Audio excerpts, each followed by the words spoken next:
क्या आज भारत की बेटी सुरक्षित? कितनी निर्भया हो? आखिर कब रुकेगी ये दरिंदगी? नमस्कार दोस्तों, मैं एकता वेल विशिंग वुमेन चैनल पर आपका स्वागत करती हूँ। आज हम बात करेंगे इंडिया में बढ़ते जेंडर बेस्ड वायलेंस के बारे में। यह एक बहुत ही बड़ी और गंभीर समस्या है जिसका मुख्य शिकार होती है महिलाएं और लड़कियां। और इसमें केवल यौन शोषण की ही बात नहीं, बल्कि मानसिक और आर्थिक रूप से भी उन्हें टॉर्चर किया जाता है। ये सिर्फ एक अपराध नहीं है, बल्कि समाज में फैली हुई असमानता और पुरुष प्रधान सोच का रिजल्ट है। ये समस्या न केवल पीड़ित महिलाओं एवं परिवार को इफेक्ट करती है, बल्कि पूरे समाज पर असर डालती है। ये समस्या देश के विकास को रोकती है। आज हम भारत में फैली इसी जेंडर वॉयलेंस के बारे में बात करेंगे। जेंडर बेस्ड वॉयलेंस या फिर लिंग आधारित हिंसा कई रूपों में हमारे सामने आती है, जिसे हम हर रोज कहीं न कहीं देखते या सुनते हैं।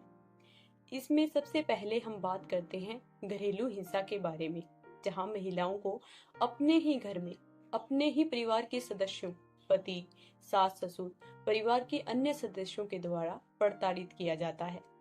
ऐसे में महिलाओं के साथ शारीरिक मारपीट, गाली गलौज ही नहीं, बल्कि उन्हें मानसिक रूप से भी टॉर्चर किया जाता है। दूसरा हम बात करते हैं यौन हिंसा के बारे में। यौन हिंसा में बलात्कार, यौन उत्पीड़न और छेड़छाड़ के मामले शामिल हैं। ये हिंसा महिलाओं की शारीरिक और मानसिक सेहत को बुरी तरह से नुकसान पहुंचाती है। इसके कारण महिला अपने आप को असुरक्षित महसूस करती है। महिलाओं का आत्मसम्मान घटता है। वो समाज में खुद को सामने नहीं ला पाती है। इसके बाद हम बात करते हैं ऑनर किलिंग। ऑनर किलिंग क्या होती है? जब सम्मान के नाम पर हत्या कर दी जाती है। ऑनर किलिंग तब होती है जब एक महिला अपने परिवार की इच्छा के खिलाफ कोई कदम उठाती है, जैसे अपनी पसंद के किसी व्यक्ति से उसने शादी कर ली या कोई प्रेम संबंध बना लिया, तो ऐसे में परिवार अपनी इज्जत के नाम पर उसकी हत्या कर देता है और बाद में बात को वहीं दबा दिया जाता है। यह बेहद घिनौना अपराध है। इसके बाद हम बात कर लेते हैं दहेज प्रथा के बारे में, जो भारत में एक बहुत ही भयानक समस्या है। दहेज प्रथा काफी पुराने टाइम से ये चली आ रही है और जिसके बारे में हम बड़े बुजुर्गों से भी सुनते हैं। और कमाल की बात तो ये है कि आज लोग इतने पढ़े लिखे होने के बाद, मॉडर्न होने के बाद भी खुशी खुशी दहेज की डिमांड करते हैं। भारत में दहेज प्रथा अभी भी चल रही है और इसी के कारण कई महिलाओं को शारीरिक और मानसिक टॉर्चर का शिकार होना पड़ता है। अब दहेज की मांग पूरी नहीं होती तो महिलाओं के साथ मारपीट और उनकी हत्या तक कर दी जाती है। आपको हर रोज अखबार में या टीवी न्यूज में इसमें लाखों एग्जाम्पल मिल जाएंगे, बट फिर भी डवरी सिस्टम खत्म होने का नाम नहीं ले रहा है। ये तो हो गई इस वॉयलेंस के डिफरेंट टाइप्स की बात। अब हम बात कर लेते हैं ये हिंसा होती क्यों है, आखिर क्या कारण है इसके, और क्यों ये हिंसा दिन ब दिन बढ़ती जा रही है। और बात यहाँ तक पहुँच जाती है कि आज लोग मर्डर और रेप जैसे घिनौने काम करने से भी नहीं डरते हैं। इस वॉयलेंस के कई कारण। इसमें सबसे पहले है भारत का पुरुष प्रधान समाज। भारतीय समाज में शुरू से ही पुरुषों का वर्चस्व रहा है और जिसके चलते आज भी महिलाओं को कमजोर माना जाता है। यह सोच सदियों से चली आ रही है और इसी के कारण महिलाओं के खिलाफ हिंसा को भी सही ठहराया जाता है। पुरुषों को लगता है कि वे महिलाओं को कंट्रोल कर सकते हैं। पुरुष चाहते हैं कि महिला उनकी मर्जी के खिलाफ कोई भी काम ना करे। महिलाओं को शुरू से ही दबाया जाता है। दूसरा, कानून का सही तरीके से लागू न होना भी इसका एक मेन रीजन है। भारत में महिलाओं की सुरक्षा के लिए कई कानून बनाए गए हैं, लेकिन उनका सही तरीके से लागू न हो पाना एक बड़ी समस्या है। पुलिस और न्याय प्रणाली में भ्रष्टाचार और देरी के कारण पीड़ित महिलाओं को न्याय मिलना मुश्किल हो जाता है। महिलाओं को हौसला देने की बजाय उन्हें यह कहकर चुप करवा दिया जाता है कि इससे उनकी इज्जत खराब होगी, उनके परिवार का नाम खराब होगा। इससे बहुत सारे केस तो रिकॉर्ड ही नहीं हो पाते हैं। इस चीजों से अपराधियों के हौसले और भी बुलंद होते हैं और वे बिना किसी डर के अपराध करते रहते हैं।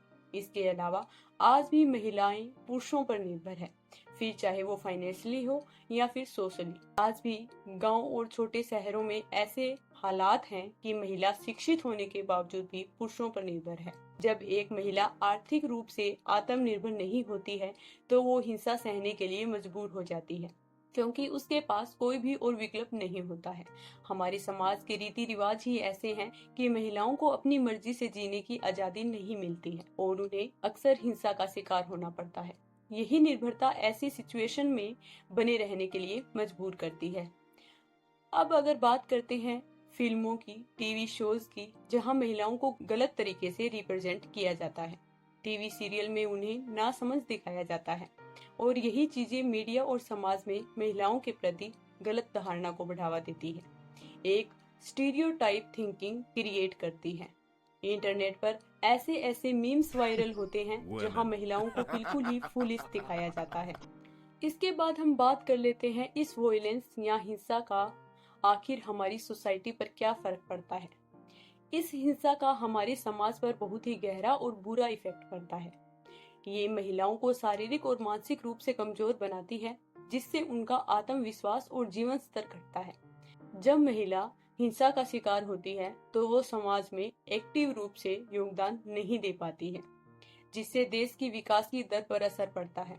इसके अलावा महिला के खिलाफ हिंसा समाज में असमानता और अन्याय को बढ़ावा देती है, जिससे सामाजिक ताने बाने में दरारें पड़ती है। औरतों और बच्चों पर भी इनका नेगेटिव इफेक्ट पड़ता है, क्योंकि वे इस हिंसा को देखकर मेंटली प्रभावित होते हैं। भारत में जेंडर बेस्ड वायलेंस एक गहरी समस्या है जिसे नजरअंदाज नहीं किया जा सकता। इसे रोकने के लिए कई प्रयास किए जा रहे हैं, लेकिन ये समस्या इतनी गहरी है कि इस समस्या से निपटने के लिए हम सबको साथ मिलकर प्रयास करना होगा। सबसे पहले मौजूदा लॉज को सख्ती से लागू किया जाए ताकि लोग क्राइम करने से डरे। महिलाओं को शिक्षा और रोजगार के साथ साथ सुरक्षा भी प्रदान की जाए। उन्हें आर्थिक रूप से स्वतंत्र बनाने पर जोर देना चाहिए, जिससे वे हिंसात्मक माहौल से बाहर निकल सके, अपने खिलाफ हो रहे हिंसा के प्रति आवाज उठा सके। इसके अलावा उन्हें सोसाइटी में इस वॉयलेंस के खिलाफ जागरूकता फैलाने के लिए मीडिया अभियान चलाए जाने चाहिए। डिफरेंट टाइप्स के सोशल मीडिया मूवमेंट्स को सपोर्ट देकर पीड़ितों की आवाज को मजबूत करना चाहिए। पीड़ितों को नए सिरे से लाइफ स्टार्ट करने के लिए सहायता करनी चाहिए। लास्ट में इतना ही कहूंगी कि अगर हमें महिलाओं की कंडीशन को सुधारना है तो हमें अपनी स्टीरियोटाइप थिंकिंग से बाहर निकलना होगा। बेटी बचाओ बेटी पढ़ाओ जैसे नारे सिर्फ बोलने के लिए नहीं, उन्हें हमें अपने जीवन में अपनाना भी होगा। मैं आपके साथ एनसीआरपी के कुछ आंकड़े शेयर करूंगी।